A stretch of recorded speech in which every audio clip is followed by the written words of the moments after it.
রাঙামাটির সীমান্তবর্তী ছোট হরিণী এলাকায় ভারতে পাচারের উদ্দেশ্যে নৌকায় করে নিয়ে যাওয়া হচ্ছিল বিপুল পরিমাণ কৃষি সার, তবে শেষ রক্ষা হয়নি। গোপন সংবাদের ভিত্তিতে অভিযান চালিয়ে পাচারের আগেই বিপুল পরিমাণ সার জব্দ করেছে ছোট হরিণা ব্যাটালিয়ন 12 বিজিবি। রোববার 28 জুন সকালে সীমান্তবর্তী এলাকায় নিয়মিত টহল চলাকালে বিজিবির সদস্যরা একটি সন্দেহজনক নৌকায় তল্লাশি চালান। এই সময় নৌকা থেকে 36 বস্তা ইউরিয়া সার 1800 কেজি, 8 বস্তা টিএসসি সার 400 কেজি এবং 27 বস্তা জৈব সার 1350 কেজি উদ্ধার করা হয়। জব্দকৃত সারের মোট পরিমাণ 3550 কেজি। বিজিবি সূত্রে জানা গেছে, অভিযানের সময় পাচারকারীরা কৌশলে পালিয়ে যাওয়ায় কাউকে আটক করা সম্ভব হয়নি। তবে এই ঘটনায় জড়িত চক্রকে শনাক্ত ও আইনের আওতায় আনতে গোয়েন্দা তৎপরতা জোরদার করা হয়েছে। সংশ্লিষ্ট কর্মকর্তা জানান, সীমান্ত দিয়ে সার সহ বিভিন্ন পণ্যের অবৈধ পাচার রোধে নিয়মিত টহল, নজরদারি ও গোয়েন্দা কার্যক্রম আরও জোরদার করা হয়েছে। সীমান্ত নিরাপত্তা নিশ্চিত করা এবং রাষ্ট্রীয় সম্পদ পাচার রোধে বিজিবির এই ধরনের অভিযান ভবিষ্যতেও অব্যাহত থাকবে বলে জানানো হয়েছে। ওগুলো বাইর করা দরকার ছিল না, কিন্তু ওগুলো না বাইর করলে তো মাল বাইর করতে পারবেন না। সব বাইর করেন, নাহলে মাল বাইর করতে পারবেন না। তো স্যারের ভিডিও করে দেখাতে বলছে, আমাদের বলছে কি কি মাল আছে সব আলাদা আলাদা করে ভিডিও করে দেখানোর পরে সাব ডিসিশন দেবে। এই জন্য নাহলে তো ওগুলো বাইর করা যাবে।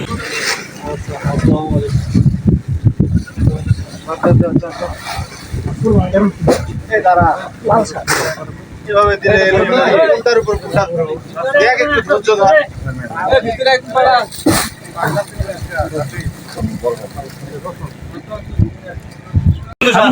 ঠিক আছে, হ্যাঁ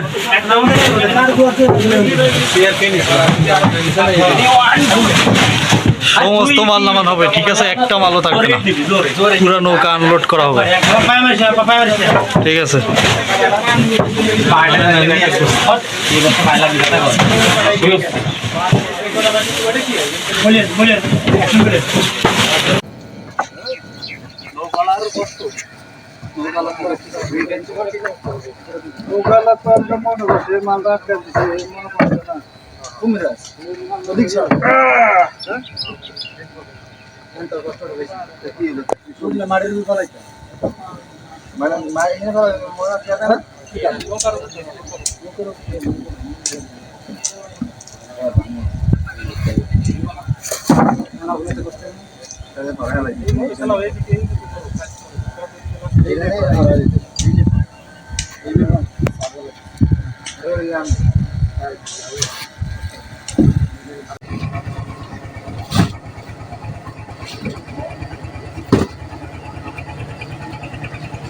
লক নিয়ে রেখে ভালো আছে।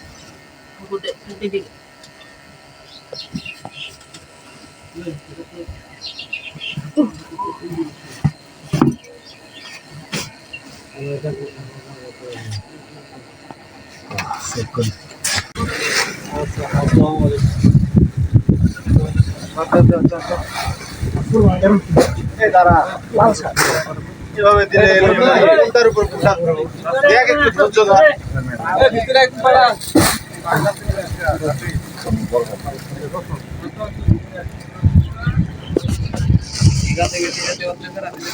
মাল ধরছে করছে।